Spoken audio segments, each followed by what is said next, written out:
எந்தன் வாழ்க்கையின் அர்த்தம் சொல்ல பூக்களின் வண்ணம் கொண்டு பிறந்த மகளே என் மகளே.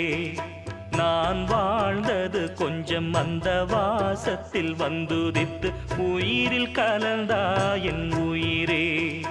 உன் பூவிழி குறுநகை அதில் 1000 கவிதையே.